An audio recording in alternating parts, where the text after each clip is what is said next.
Last time I removed the cab of this 1980 Toyota from the rusty Ohio frame and stood it up on the back wall. And now I can get a good look at the underside of the cab. And you can see all my floor repairs. We got this corner here, this whole section here, a little bit down here, and a huge piece right here. And if you look really close, all these welds have a little bit of surface rust. And I never bothered climbing under here and grinding all these from the other side of the cab because I knew I'd be lifting this off eventually. So my plan of action here is to first use the laser cleaning machine to clean the area around the weld. That way I can use a grinding wheel to grind down any of the high points on the welds, like we got a couple right here. And that way the grinding wheel won't get clogged up with all of the rubberized undercoating. And there's a couple areas such as the transmission tunnel where there wasn't a lot of that coating. You can see I've got some surface rust going around these bolt holes here. So I can clean that up with the laser cleaner as well. And then finally I'll throw some primer and some seam sealer over all these edges. Okay, I'm ready to start cleaning up the underside of this cab. Now you can see I can't get any closer to the door because it's too tall. And normally when I'm doing this kind of work with the laser cleaner, I'm right by the edge so that all the smoke will blow out. Well, because I'm so far in the garage today, I'm gonna be using a mask because it's probably gonna get pretty smoky in here, even with this box fan and that ceiling fan over there. And some of this rubberized, greasy undercoating is pretty thick, so it's gonna take a little bit of work with the laser cleaner to get it all off. And I need to be very careful with all these holes here, because if the laser goes through those holes, it will melt whatever's on the other side, including this pretty decent condition headliner or any wiring. So I have a welding blanket hung up here on the inside to block that from happening. I'll be using the FLC 200 by Fortune Laser. This is a 200 watt pulse laser cleaner. And I'm very fortunate to be able to buy this as a tax write-off for my business. I found out when I did the firewall in the engine bay that it does a great job at taking off this really, really thick, greasy, whatever rubberized undercoating that this is. If I didn't have this machine, I'd still be using the good old drill with the wire wheel. It takes a bit longer, but it also gets the job done. You've seen me use this machine in a lot of my recent videos, and it saves me so much time. I wouldn't be as far along on rescuing this old rusty truck if it weren't for the FLC 200 by Fortune Laser. In addition to rust, it also vaporizes paint, oil, grease, and this thick Z-Bart undercoating. I recently made a full video all about this 200 watt pulsed laser cleaner that should answer all your questions. I'll link that video in the description.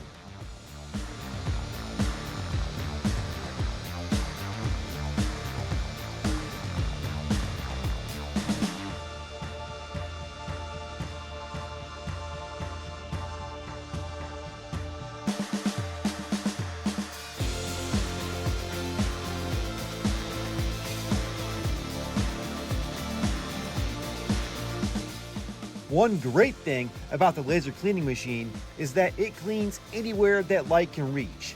So tight areas and corners that I couldn't get into with the drill and wire wheel are no longer a problem.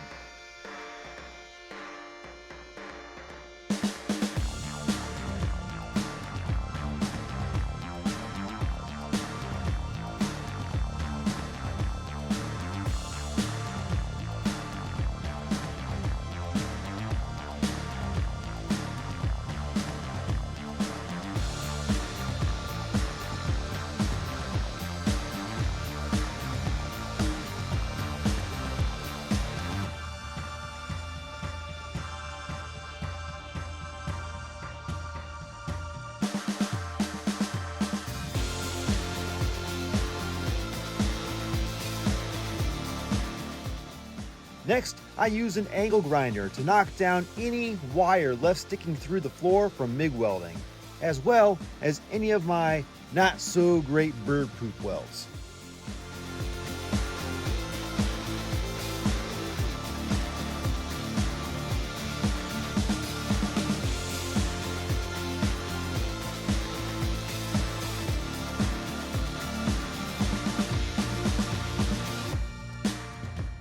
I still ended up using the good old wire wheel on the drill to get into any areas that were too tight for the angle grinder.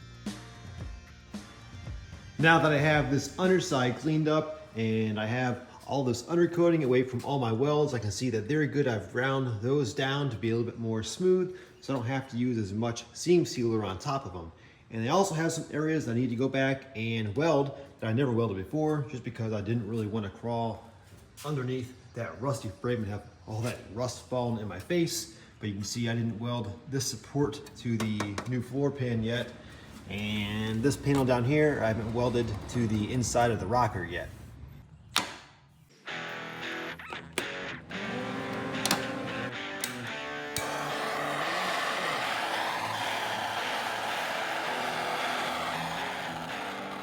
I'm using heat and a hammer to bring these two pieces closer together before welding them.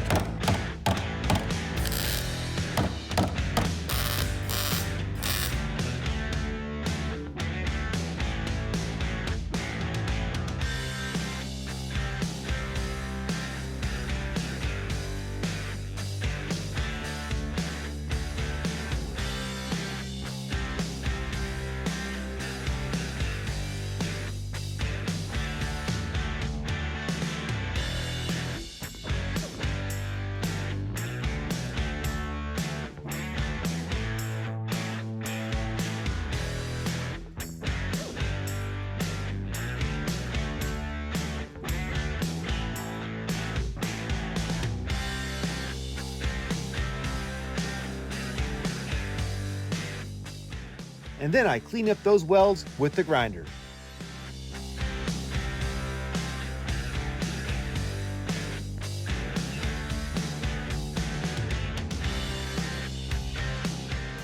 I took a minute to clean up all the metal dust I made.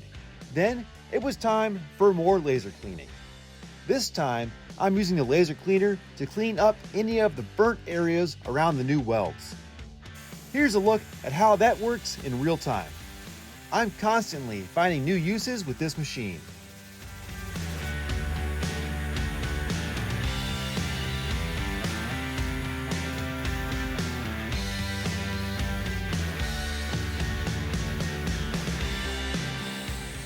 Next, I sprayed self-etching primer over all of the bare metal I just cleaned up.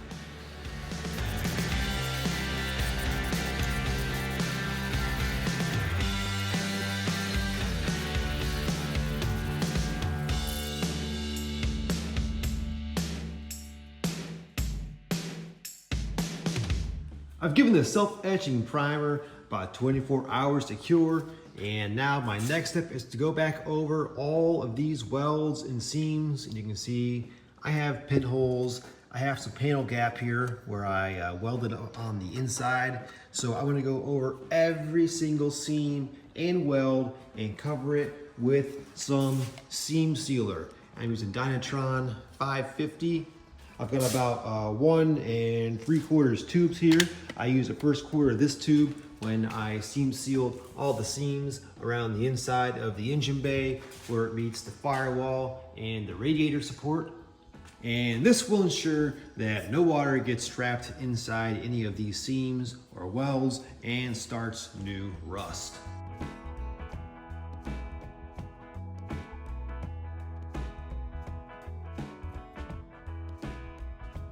And done. I used the rest of this tube, which was, maybe what, 2/3 to 3/4 full. And that was enough to do all these seams with plenty of sealant applied. I wasn't going thin at all.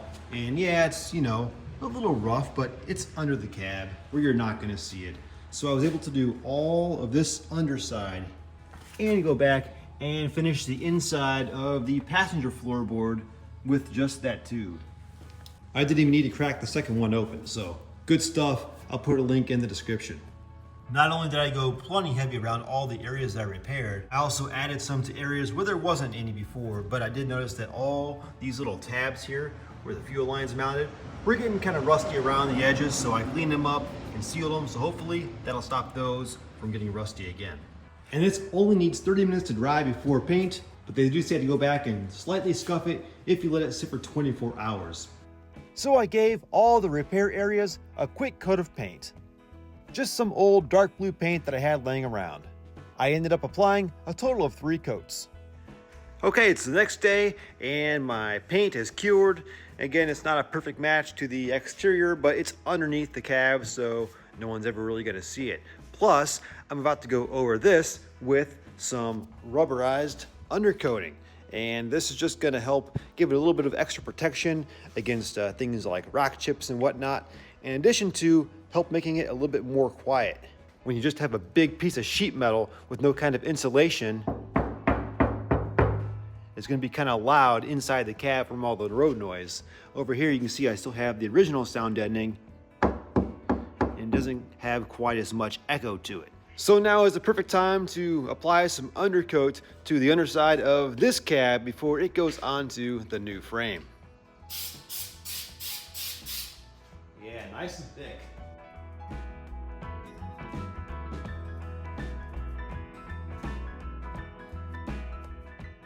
While I waited for the undercoating to cure, I went over to the new frame and cleaned up the transmission. This is a 5-speed W50 transmission which has a steel case, so I wanted to remove all of the surface rust and any grime that was still left after power washing and give it a fresh coat of paint before I covered it up with the cab. And whatever mix of southern red dirt and grease is all over this transmission was completely resilient to degreasers, gas, and power washing. It's even taking some extra time for the laser to vaporize it, but I'm glad to finally find something that removes this gunk. All right, it's been 24 hours and the undercoating is all nice and dry now to the touch. I ended up going with 2 cans. This one did about 1.5 coats. And I found this guy in the very back of the cabinet. No clue how old this is, but it worked and they were both compatible together.